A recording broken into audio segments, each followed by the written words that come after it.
reportage sur la rencontre d'artistes organisée par l'association d'ateliers créatifs ADLC, présidée par Alice Brunet. C'est la 3e année que nous organisons ce partage informel. Chaque exposition annuelle nous présente un nouveau thème qui est mis en place sur la scène centrale de la salle polyvalente de Saint-André-les-Alpes. En 2014, c'était « Couleurs et dépaysement avec les îles françaises ». On voit bien ici que la motivation et l'esprit d'entreprendre est bien présent pour le simple plaisir offert aux visiteurs. Nous allons, avec Madame Brunet et quelques artistes présents, converser devant leur stand et apprécier leurs diverses œuvres. Je me présente, Alice Brunet. Je suis la présidente d'une nouvelle association qui s'est créée à Saint-André-les-Alpes. Association qui se nomme Association de dessin et de loisirs créatifs. Nous avons créé cette association pour nous élargir vers d'autres horizons que le dessin, c'est-à-dire créer de ses propres mains, de la broderie, du crochet, de la ferronnerie, d'autres collections d'insectes, des petits bijoux fantaisie, des moulins et des tuiles décorées et des œufs d'oie décorés aussi. Et nous espérons toucher maintenant d'autres activités, c'est-à-dire des sculpteurs, si on peut en trouver, je pense, et puis d'autres activités manuelles. C'est ouvert à toute activité manuelle ou créative, quoi. Ou créative. Et nous sommes bien que des amateurs. Hein. On n'a pas pignon sur rue, personne n'a pignon sur rue. Nous sommes que des amateurs. Oui, il n'y a pas de professionnels dans l'association. Absolument pas. Donc on se réunit avec l'accord de Monsieur le maire de Saint-André tous les vendredis à la salle polyvalente pour travailler ensemble, échanger donc nos conseils, nos critiques. On fait une exposition annuelle donc, où nous sommes aujourd'hui, c'est-à-dire du 1er au 13 août. La salle est mise à notre disposition tout à fait gratuitement et nous en remercions la municipalité qui nous aide beaucoup. Un de nos projets qui va se réaliser en septembre, c'est de montrer aux enfants des écoles primaires tout d'abord une initiation au dessin et à la couture, pourquoi pas, à tous ceux qui sont intéressés. Ensuite, on évoluera peut-être vers les collèges. D'accord, oui. Voilà. Une initiation pour les enfants. Pour les enfants en premier, c'est-à-dire on va créer des petits groupes de 18 avec trois initiateurs de l'association. Et ça, on le met au point dès la rentrée prochaine de septembre. D'accord. Voilà, ce qui est tout à fait intéressant et qui rentre dans le cadre des relations intergénérationnelles. Aujourd'hui, on est 25 adhérents. On espère en avoir plusieurs. Le plus possible. Le plus possible. Pour l'instant, on n'a pas eu de subvention puisqu'on s'installe. Mais l'année prochaine, selon notre bilan, on aura pour avoir une petite subvention. Aide financière. Une aide financière. Pour aider à la gestion de l'association. Nous sommes couverts par une assurance Groupama en cas de pépin, si un panneau vient à tomber sur quelqu'un ou blesse quelqu'un. Voilà. Mais l'activité était déjà antérieure. Alors l'activité existait depuis plus de 22 ans. Elle a été créée par une dame qui venait de Paris, qui a fonctionné comme ça d'un bon moment. Je lui ai proposé d'inclure cette activité dans le club. Dans le club de 3e âge de Saint-André. Voilà. Mais certaines personnes étaient un petit peu réticentes pour venir dans un club de 3e âge. Et justement, maintenant, c'est pour rassembler tout le monde de n'importe quel âge. C'est-à-dire, c'est pour développer cette activité de créatif et de partage de connaissances, des arts créatifs. Voilà. Okay. Alors maintenant, nous allons faire un petit tour des artistes avec une petite présentation de chacun. De chacun. Vous avez commencé le dessin comme ça, en amateur là? Alors, en amateur, à vrai dire, j'ai commencé dans les années 80, comme ça par hasard. Pour le plaisir. J'ai dessiné le village. J'ai fait 5 toiles à l'huile, et puis après, pendant près de 20 ans, j'ai plus rien fait. En 2001, j'ai recommencé à faire un peu quelques des caricatures. J'ai repris sur un livre pour moi, personnellement. Et puis j'ai encore pu peindre, et depuis 2011, là je me suis remis un peu et je peins un peu plus. Vous avez plusieurs techniques, ou que la peinture à l'huile, le dessin? J'ai fait de l'acrylique, de l'aquarelle, et je voudrais me remettre à l'huile. C'est en 80, c'était sur une sculpture de l'huilier, j'ai dit tiens je vais la refaire. L'inspiration elle vient comment? Par rapport à un autre dessin, ou bien vous arrivez à le faire de tête ou... Non, je fais ça en se basant sur des trucs que j'ai déjà vus. Une illustration. Une illustration, un autre, des livres de peinture que j'ai, je m'amuse à les refaire. Et, ce que je voudrais faire, oui, c'est après faire des photos et après refaire sur ce que j'ai vu. Ou alors, oui, j'ai l'intention de monter un peu sur la route et de prendre la photo pour le village de l'Ombre. Je voudrais le refaire. Oui, c'est sûr que les photos, ça aide quand même. Ça permet de travailler tranquille et d'avoir un peu les lumières, les couleurs. Là, pour le moment, je prends des livres de peinture que d'autres ont émis et que je me les refais pour le plaisir. D'accord. La technique que vous préférez, c'est laquelle? À peu près tout. Peut-être l'huile que je fais, cela. La première technique? La première technique peut-être à l'huile. Là j'ai fait l'acrylique, bon, c'est vrai que l'acrylique elle est un peu plus dure parce que ça sèche vite et tout ça, mais... Et l'aquarelle, bon, j'en ai réussi, mais en ce moment, j'ai un peu de mal à refaire de l'aquarelle.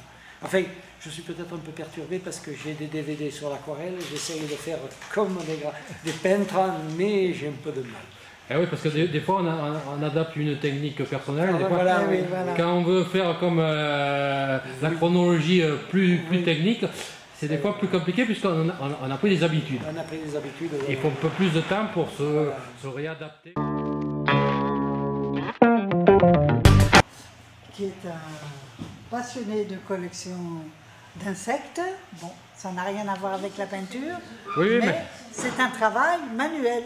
Comme il fait de la ciselure de métaux précieux, il reproduit certaines choses. Certains des animaux, oui. Là-bas, il a mis une araignée. Et après, il y a des montages qui sont faits par rapport à ces coupes. Voilà, celui-là, qui est très beau. Et sinon, il est comment on appelle ça?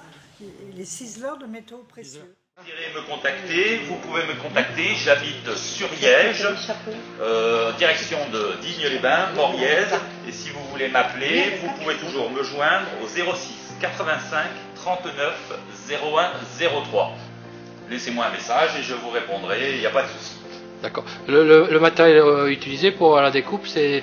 Alors, ce sont des pièces entièrement découpées à la main, l'équivalent d'une scie à métaux, mais en beaucoup plus petit, avec une lame qui doit faire 2 fois plus fine qu'une aiguille, donc très très fragile. C'est une petite scie à peu près de cette taille, ce qui explique pourquoi ce genre de découpe est très fragile et très délicat à découper. Le plus délicat reste encore après le polissage, parce qu'il faut le faire tourner dans tous les sens, sinon on abîme toute la pièce. Donc ça reste un travail de très très longue haleine, quoi. Le polissage est fait aussi à la main avec des outils? Non, le polissage lui il est fait avec une machine, avec un tour. Un tour voilà. Un tour avec une brosse, dessus différentes brosses et une pâte spéciale abrasive, quoi. Oui, qu'on met par-dessus. Ouais. Voilà, qu'on met par-dessus. Mais après l'avoir découpé, il faut quand même que je passe à la lime pour arrondir tous les angles, pour refaire toutes les courbes correctement. Pour enlever toutes les bavures voilà. De la scie pour que ça soit bien lisse. Tout à fait, parce que le polissage n'enlève pas les rayures à fond. Il enlève les rayures superficielles pour donner un aspect brillant comme un bijou tout neuf, mais ça s'arrête là, quoi. Bon, malheureusement, ce sont des matières semi-nobles, comme on peut dire, c'est du cuivre, du laiton. C'est pas de l'or et de l'argent parce que malheureusement ce serait trop cher et récupérer toute la limaille de mes découpes et tous les petits morceaux, ce serait pas possible. Donc pour l'instant, c'est uniquement en métaux semi-précieux et si j'ai une commande en métaux précieux, je la réaliserai mais ce sera pas le même prix. Donc... les deux panneaux, c'est Madame Honora, qui est donc la maman de Frédéric. La maman de Frédéric, oui. Donc elle fait du travail de crochet d'art.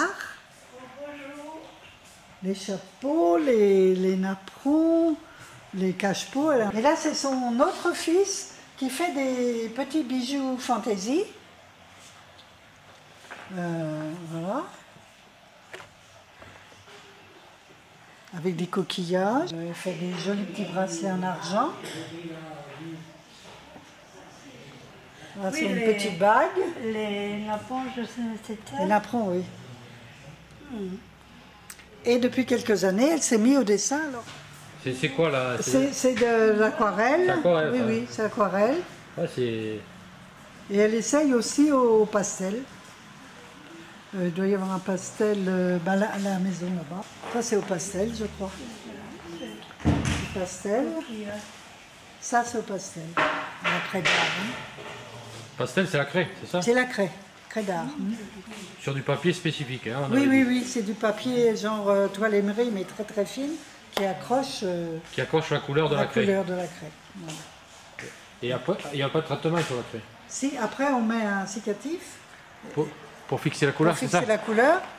Et sinon, si vous pendez un tableau sans mettre de cicatif, au bout d'un moment, la craie, elle dans le tableau.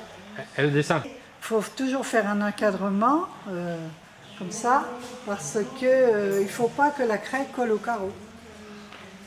Ah oui, il ne faut pas que ça touche, autrement ça risque d'altérer le dessin. Il faut mettre une protection dessus pour pas que ça touche la vitre. Des Marie-Louise ou des passe-partout.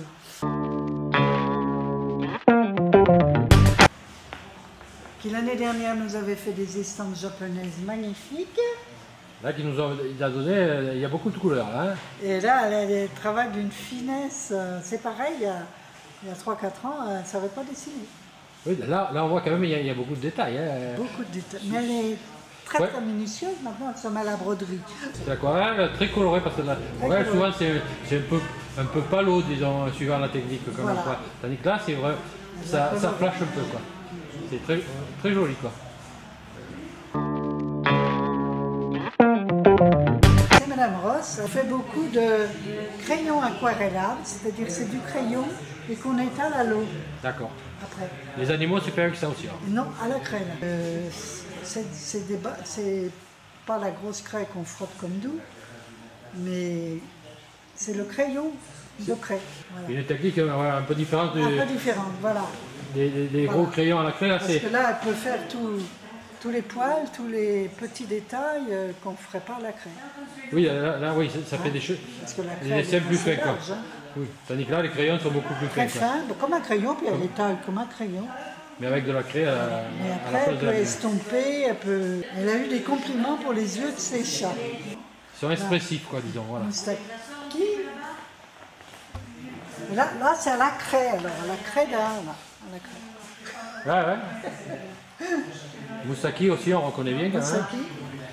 Elle l'a fait au moment qu'il est décédé l'année dernière. Et le paysage, c'est quoi ça? Alors ça, c'est au crayon. C'est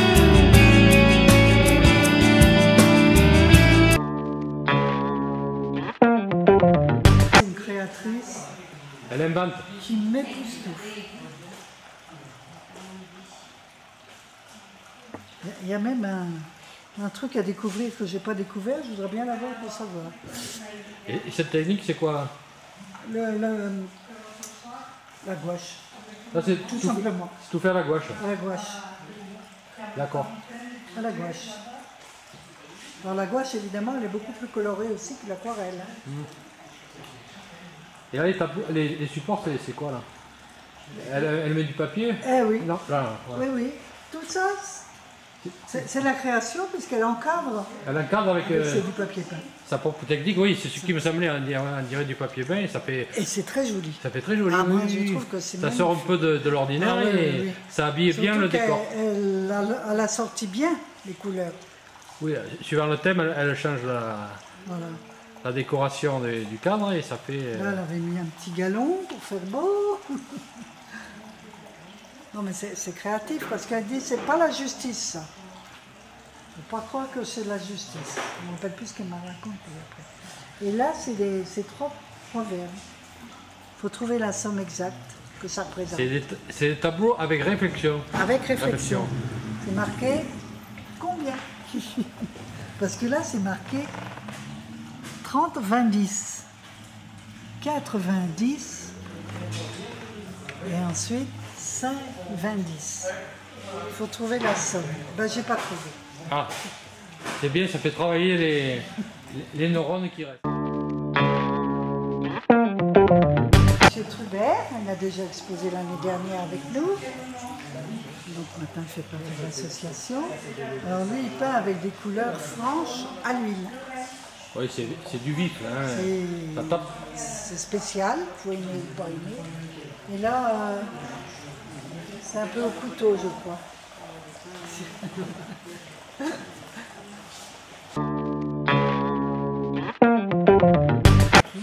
Nous arrivons dans le stand où nous avons directement la musique, de l'eau.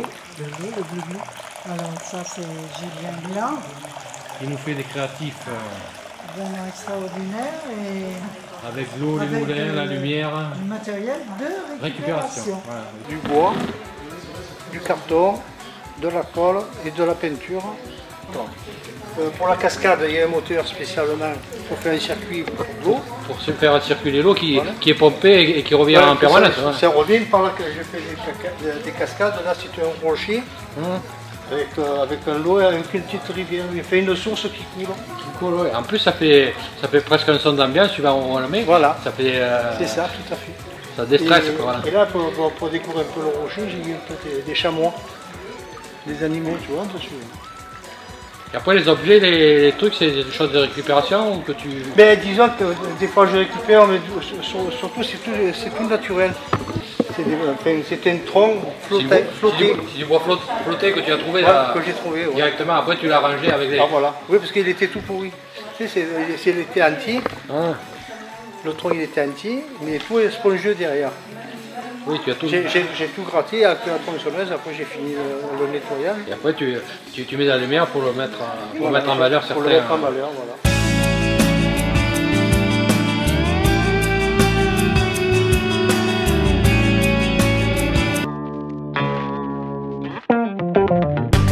C'est du patchwork. Dans le temps, le patchwork, c'était les dames qui récupéraient tous les morceaux de tissu d'habits abîmés, et elles découpaient des petits bouts et faisaient des couvertures. Là, on applique la même méthode, mais pour faire du créatif et du dessin. Voilà. On récupère des petits bouts de tissu et on les met ensemble pour créer quelque chose de nouveau. Voilà. Il n'y a pas un motif qui est pareil. Oui, tout est différent et ça fait une jolie... C'est en cours de réalisation, elle n'a pas fini. C'est encore un cours de fabrication.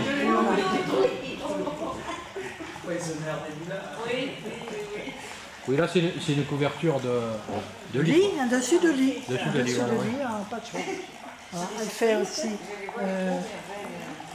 ça. Là c'est un tapis de cartes. Tout pareil, c'est récupérer des petits bouts de tissu. Conditions qui sont en coton. Hein. Ah, il faut obligatoirement du coton. Du coton. Et voilà, ça c'est au petit point de croix. Compter. Compter. Compter ou... Compter. Ah, c'est pas un point compter. Ah, la technique est un peu différente. Des points de croix compter. Alors là, c'est Madame Doba qui est spécialiste. Là. On fait le dessin sur le tissu. D'accord. Il n'y a pas de dessin sur le tissu. Voilà, c'est ça.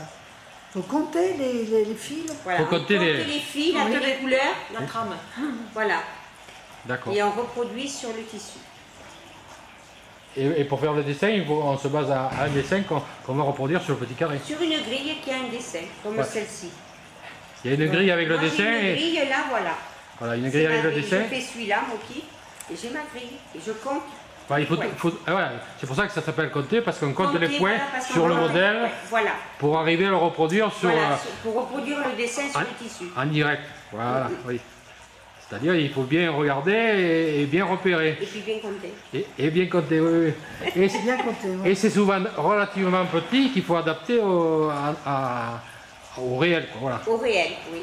Si je veux agrandir mon dessin, il faut que je prenne un tissu qui soit beaucoup plus important. Oui. mettons une toile, ça c'est une toile 16. Si je veux l'agrandir un peu plus, je peux prendre une toile 14, une toile 7 ou une toile 5,5.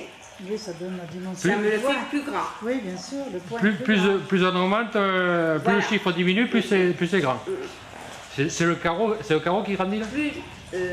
C'est le motif. C'est le motif qui grandit. Là, j'ai une journée que je suis bien, je fais mes largement 6 heures. 6 heures de broderie, quoi. Oui, parce qu'il faut quand même du temps pour faire une pièce. Ouais. Une pièce comme les oiseaux, ça prend combien de temps? Les oiseaux, c'est un peu plus vite. C'est plus rapide? Oui, ça va plus vite parce que là, on a un tambour et on prend comme ça et comme ça. Là aussi, on le fait, mais les points sont plus larges, sont plus longs. D'accord. Ça couvre plus vite. Donc, ça couvre plus vite.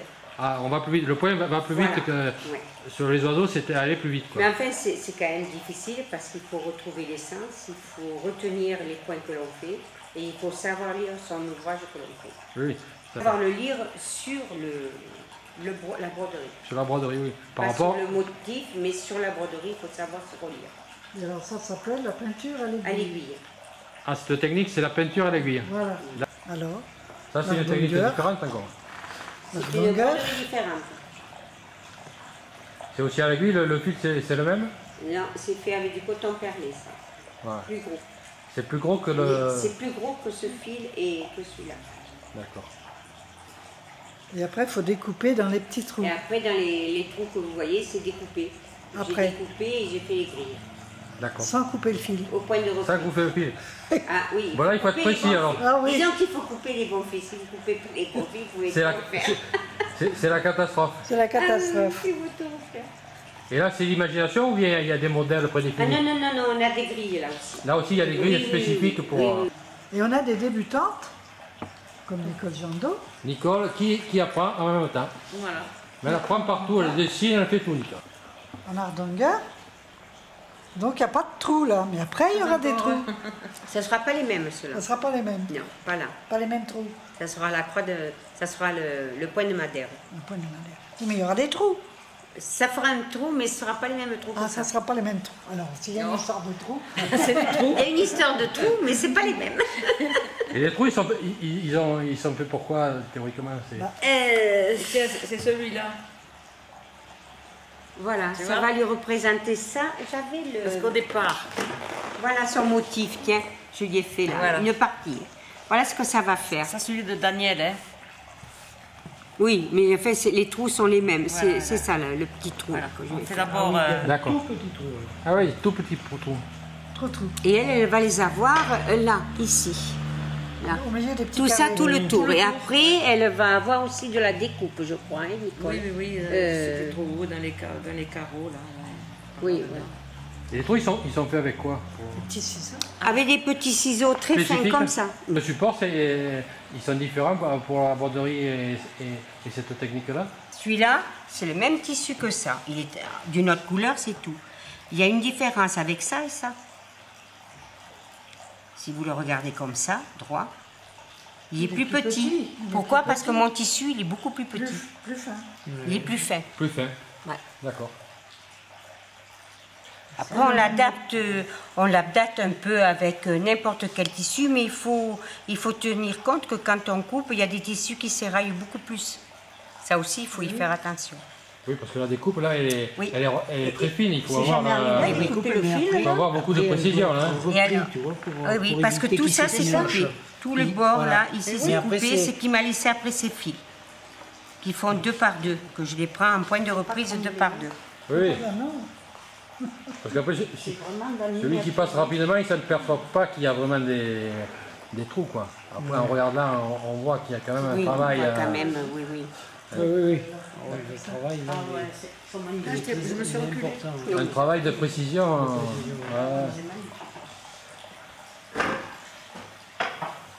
Ça, c'est des broderies d'art. La broderie blanche, c'est 2 broderies d'art. Après, le reste, c'est de la broderie traditionnelle. La broderie blanche, c'est quoi alors? La broderie d'art blanche. La broderie blanche, c'est quand... autrefois, on faisait les initiales en blanc. D'accord. Oui, sur les draps, sur les trucs comme ça. C'est rempli et c'est fait avec un point bourdon. Moi, je débute. Dans celle-ci, je débute parce que j'ai fait quoi, 20 séances à peu près. C'est un bon début. Hein. En 2 ans, j'ai fait 20 séances parce que j'ai vécu une fois par mois. Vous n'étiez pas brodeuse? Ah ben non, pas du tout. Oui, j'ai commencé à la retraite avec le point de croix. Et puis après, on a bien voulu m'apprendre le hardanger. Et après, j'ai fait un stage à la garde avec ça. C'est pour ça que moi, ça m'intéresse aussi d'apprendre aux autres ce que je sais. C'est ça qui est il y a des formations qui sont faites à la garde. Ça, c'est des stages qui se font. C'est un monsieur qui le fait. Il nous fait faire des stages.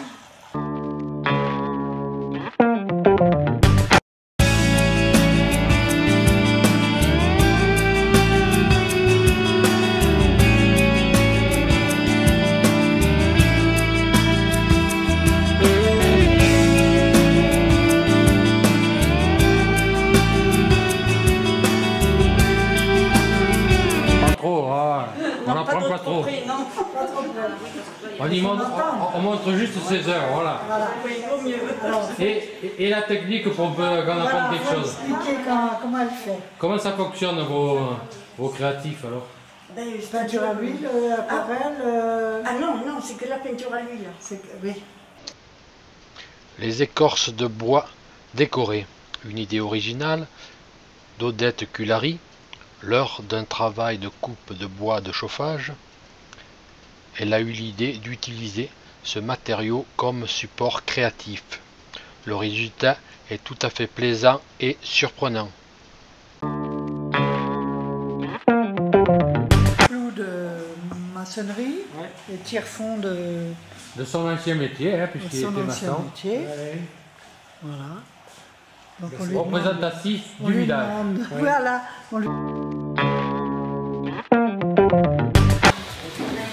Même s'il y a au départ une idée très simple, d'équilibre de couleurs, de juxtaposition de masses différentes, il faut arriver à quelque chose d'élaboré. Oui.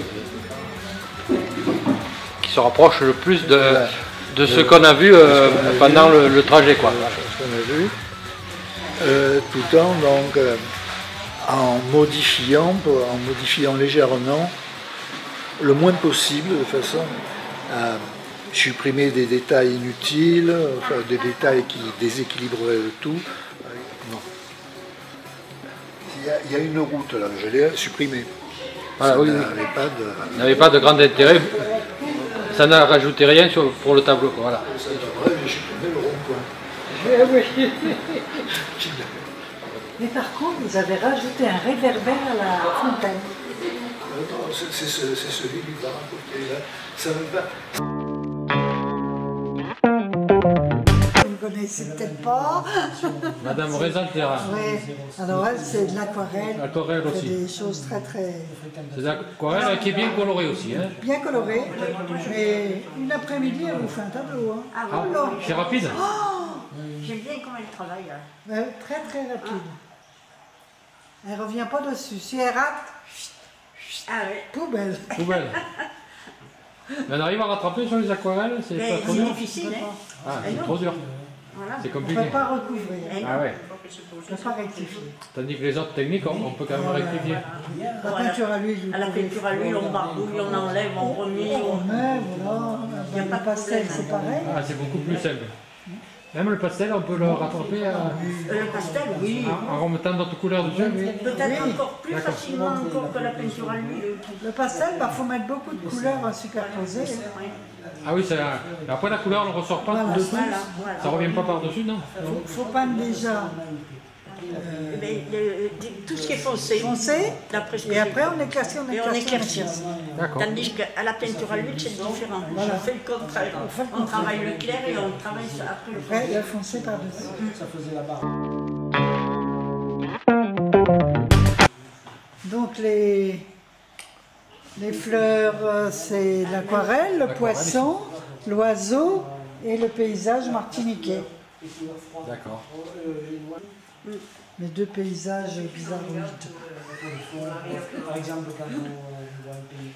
Et là, le pas de senteur aussi, c'était une aquarelle. Ah, le poisson et le poisson. Alors là, par contre, on dirait une photo. On dirait un vrai poisson. Ah oui. Il fait des bulles, hein, vous avez vu, j'ai mis des bulles. Oui, il y a des bulles aussi. Magnifique. Ah, il est magnifique, hein, le poisson. Depuis, je le regarde, j'essaie de me rapprocher. Est-ce que c'est bien? C'est pas une photo, c'est vrai. Hein.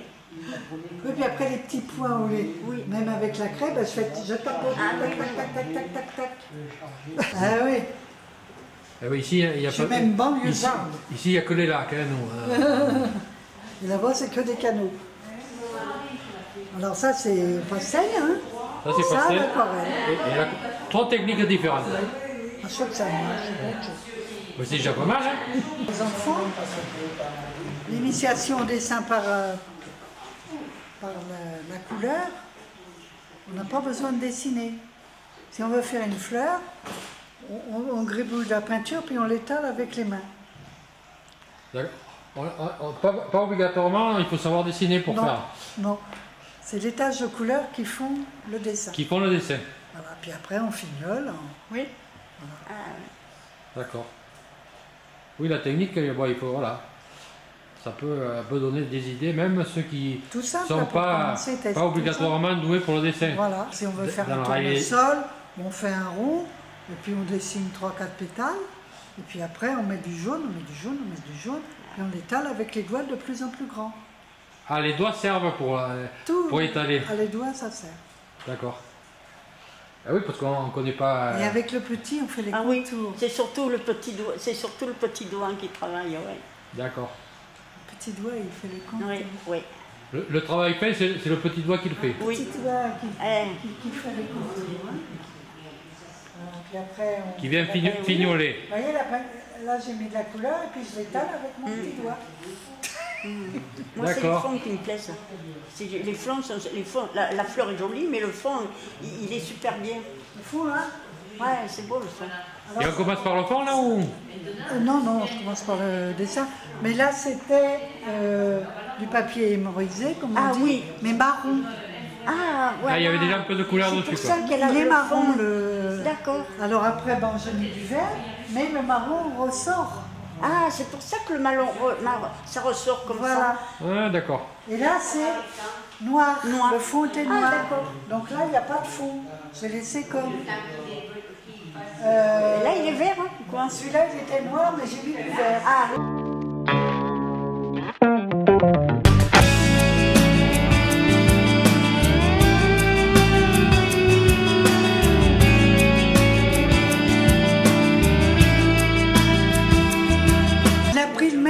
Que moi derrière et 3 ans avant.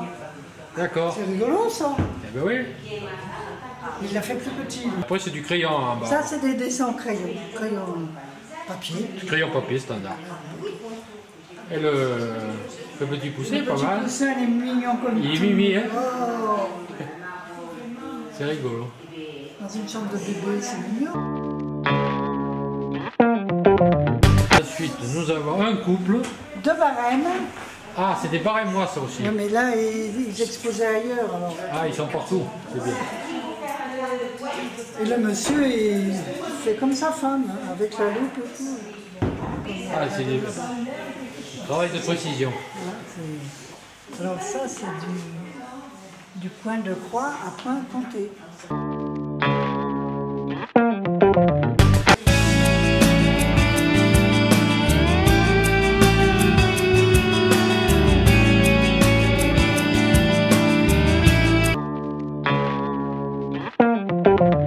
Des œufs de bois.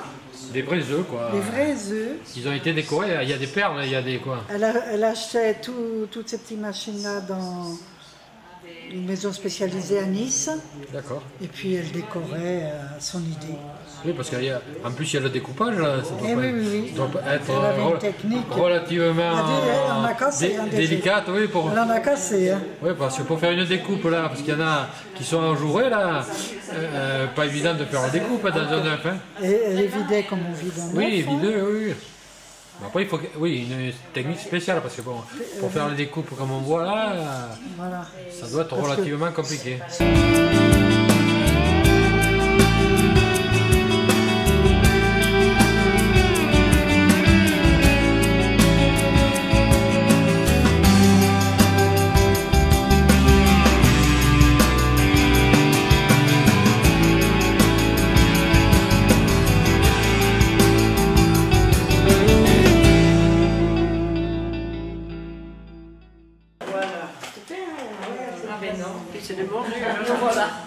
C'est que des passionnés que nous avons là. Eh bien, regardez ça. Regarde un peu, tu vois. Ça marche les cartes. Ah oui, et la langue aussi. Hein.